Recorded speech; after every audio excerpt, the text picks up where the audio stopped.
What's up? It's April with Possible Diet, and today I'm making a treat as a result of a craving.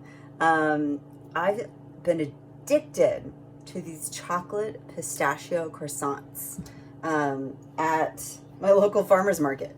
They are so tasty, and I usually get one and then like cut it into 3 or 4 pieces and kind of like nurse it throughout the week. That's a trick, by the way.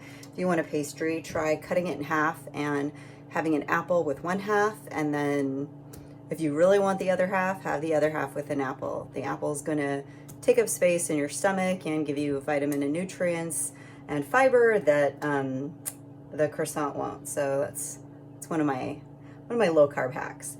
So this is another one. I saw this recipe in my latest issue of Milk Street for almond coconut cake with cherries and pistachios.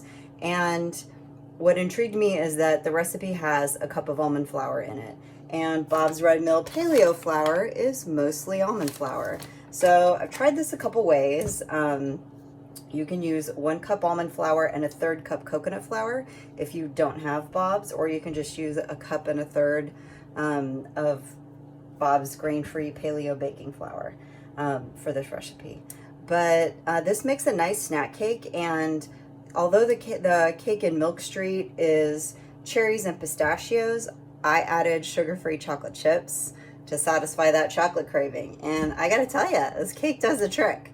I also add a pinch of cardamom, ground cardamom, and a pinch of ginger, and then I add vanilla extract. So it's slightly different, a little lower carb, but the same kind of like principle. It's a very beautiful cake, and it's nice to serve with a cup of tea. So let's get cracking. The first thing you want to do, I did alter some of the ingredients because like it has sugar in it, so I use some real brown sugar and some golden monk fruit. But take a 1/2 cup of golden monk fruit plus a 1/4 cup of real brown sugar. Whisk those together in a bowl, and then take a tablespoon of that mixture out.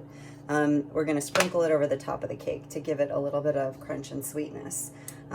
Add to this mixture 3 eggs at room temperature.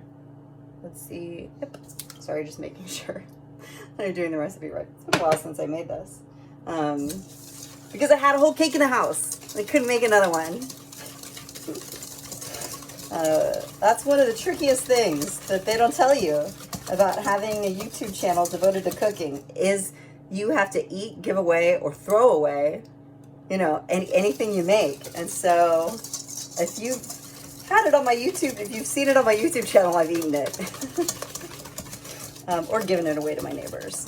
I obviously can't eat like a dozen Morning Glory muffins, so I did give those away. So whisk together that. You want to add a 1/2 teaspoon of almond extract.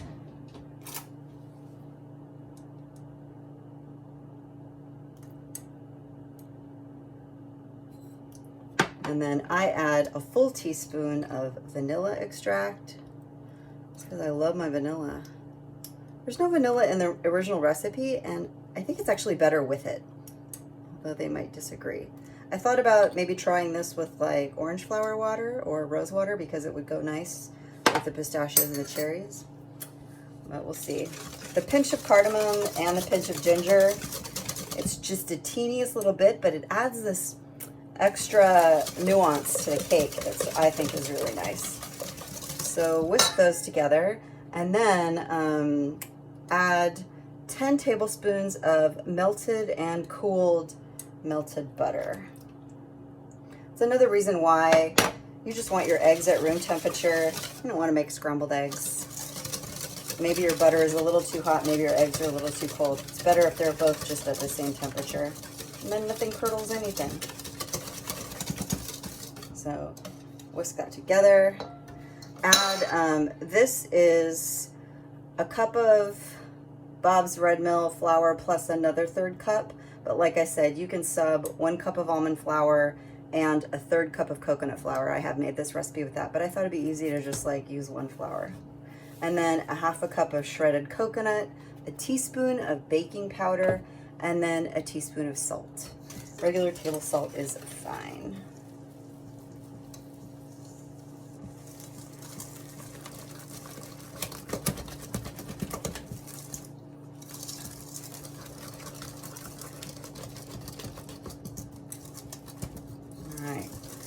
give this a good whisk, and then mix in a half a cup of chocolate chips. So this is basically like a chocolate chip cake that's topped with cherries and pistachios. And it's so, this chocolate just took this cake to the next level when I added it.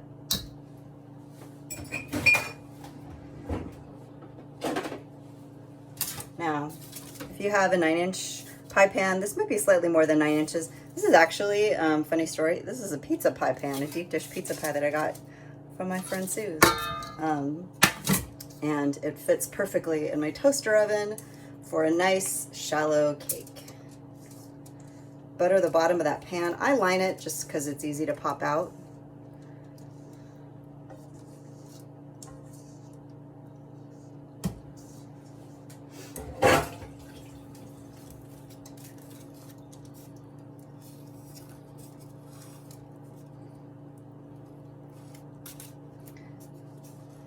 Spread the cake in the pan, and then this is the tricky part. This recipe says tear the cherries gently over the cake. I don't have a cherry pitter. My cherry pitter broke. So I just kind of like tore the cherries up myself and put them in a bowl, and now I'm gonna sprinkle them over. But I think the intention behind it is to really let the juice kind of like drip onto the cake in a beautiful manner. This is a little more than half a cup of cherries. It might be like 3/4 of a cup of cherries. But it really does look beautiful when it bakes up.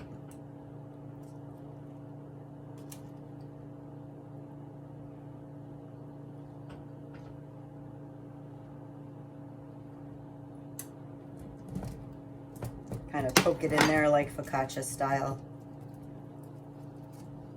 And then this is 1/3 cup of chopped, toasted, unsalted pistachios. I don't think I'm actually going to use them all now that I think about it. Probably fine with like a 1/4 cup. That's what I'll put in the recipe, 1/4 cup. Poke those in similarly. And then get your tablespoon of reserved brown sugar and golden monk fruit blend, and sprinkle that on top.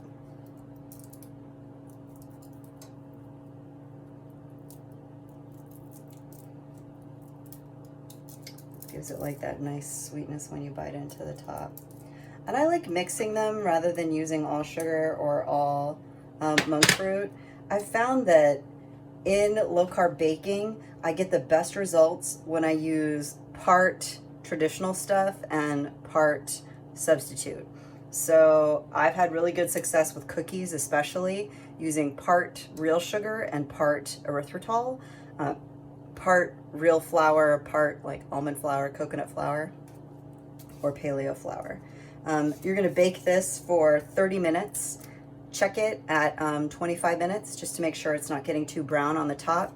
Toothpick inserted, comes out clean, it's ready to go. And that's what it looks like. It's beautiful, huh? All right, I'll see you in 30 minutes. Okay, our cake is done. Look at this cake. It's so beautiful. I'm gonna cut it now. The hardest part about making this cake is letting it cool, and you really do have to let it cool. You do not want to cut it straight out of the oven. It'll just fall apart. Let it cool in the pan. You know, this has been cooling for probably about 20 minutes, almost as long as it took me to bake it.